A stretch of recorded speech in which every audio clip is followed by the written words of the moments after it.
Chapter 6. Smart Contracts. Hi, Mason. I've sold my Bitcoin for Ethereum. Really, Isabella? Is it because Ethereum is increasing in value faster? No, it is because I needed to buy some gas to execute the smart contracts that I'm learning to write. Why are you learning to write smart contracts? Do you remember how someone damaged my car and wanted to pay for it directly, but I chose to use the insurance company? Well, the insurance company has been terrible to deal with. I wish I'd known how to write a smart contract then. I could have made one so that the person who damaged my car can pay money into it. Then, once I have the repairs done, I could send the smart contract to the repair receipt and the value. It would then pay me the receipt amount and send the remainder back to the person that damaged my car. Other people could view our contract on the blockchain, but not know who we are. That sounds much more convenient. You would be using the smart contract to perform the trusted role of managing escrow funds. What do you mean by escrow? When two parties want to make a transaction that is not instant or might depend on meeting conditions, they might choose a third party to hold the payment for them. That way, the person performing the service or sending the goods knows the payer has supplied the money, and the payer knows that the money won't be released until they get the goods or services. That third person is performing an escrow service and usually charges a fee for it. How would you send a physical thing like a receipt to a smart contract, though? I've thought about that. I would have two fields for it in my smart contract.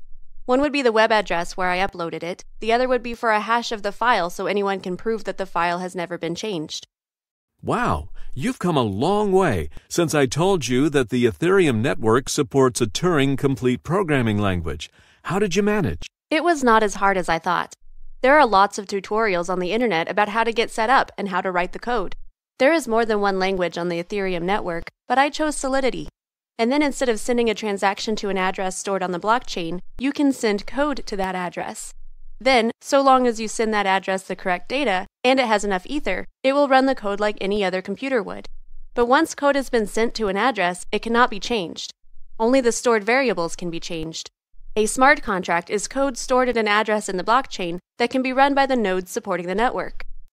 What is the Ether for? I'm sure you know that Ether is the name of the coin on the Ethereum network. This is used to pay for gas. Gas is just like another token, and it is used to pay fees for running your program. Like transaction fees in Bitcoin, you have to pay more to run a more complex program or to store more data. This is because the miners need to be compensated for the extra processing time it costs. But why gas? Why not just charge an Ether? The price of Ether goes up and down, and the amount of code that a block requires also varies. Separating gas from Ether helps keep the cost of running code on the Ethereum network more stable. The price of gas varies depending on workload. So, a smart contract is just a program running on top of a blockchain. Why use a smart contract instead of just a program on a computer or an online server? Smart contracts are much better. They are just as impossible to hack as Bitcoin addresses. They don't go offline because the network is distributed. The code is visible for anyone to verify. Variables that are saved permanently on the blockchain. It is really rather brilliant. Then why aren't all programs run on the Ethereum network? Oh, smart contracts have a lot of limitations too. They take much longer to run than code running on your own computer. It is much more expensive to run that code than just the cost of your own electricity it would use. And, in combination, these factors severely limit how complex the code can be and remain useful. It could never be used for a graphics-based computer game. Even a text-based game running on Ethereum would be too expensive to succeed. Are you sure? I've heard that many new businesses are starting up based on smart contracts, and they claim to be faster and cheaper than their traditional competitors, as well as being more secure and reliable. This is true. It all goes back to what you mentioned the first day that you started explaining blockchain to me. Businesses depend on trust. This trust was once generated by people and business reputation. But people can now trust smart contracts with even more confidence. And while those contracts take longer to run than a program on a single computer, running the business without any people can be much faster and cheaper. If I kept working on my program, I could write a whole insurance company with no staff. Just like you once said, claims could be processed in minutes. That is fast and cheap. So do you think blockchain-based smart contracts will replace all businesses one day? No, I don't think so. They have some problems, like not being able to hide the code that your business runs on.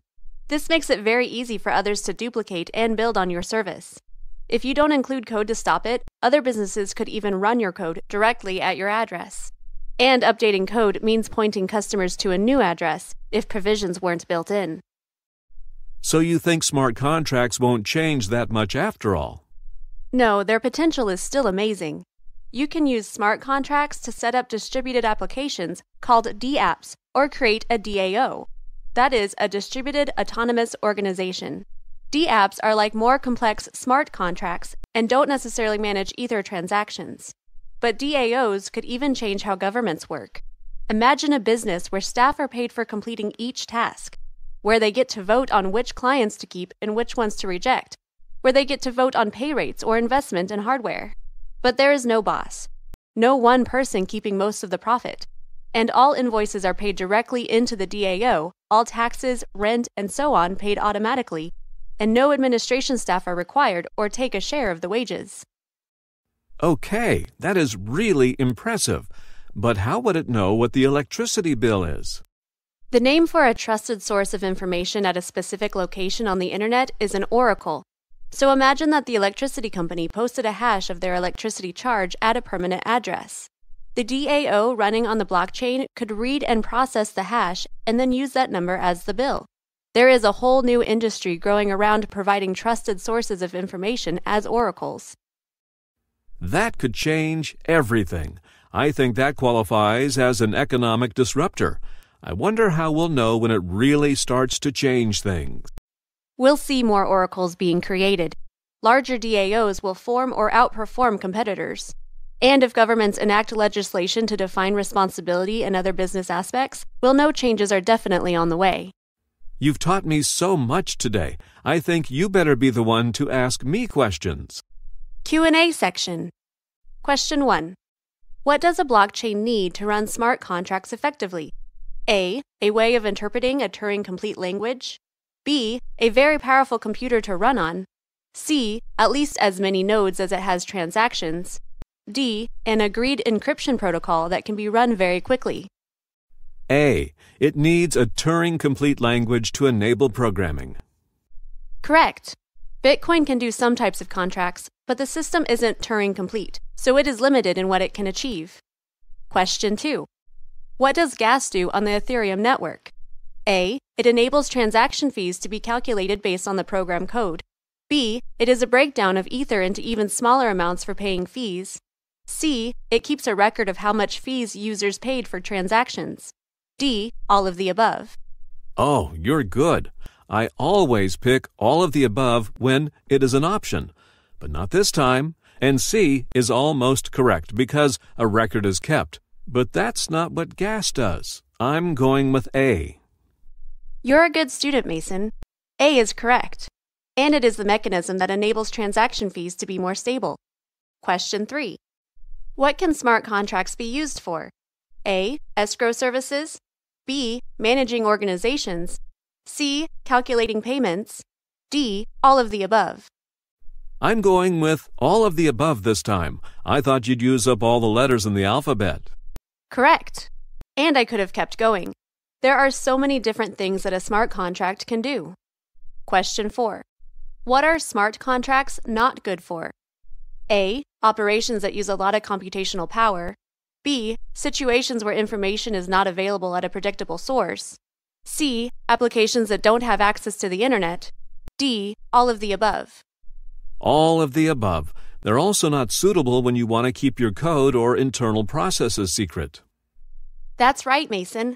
These weren't all of the reasons. We should be careful to check if a smart contract solution is the best solution, but we should also look for opportunities to be more responsive, transparent, and secure by using smart contracts. Otherwise, our competition might beat us to it and try to attract our customers.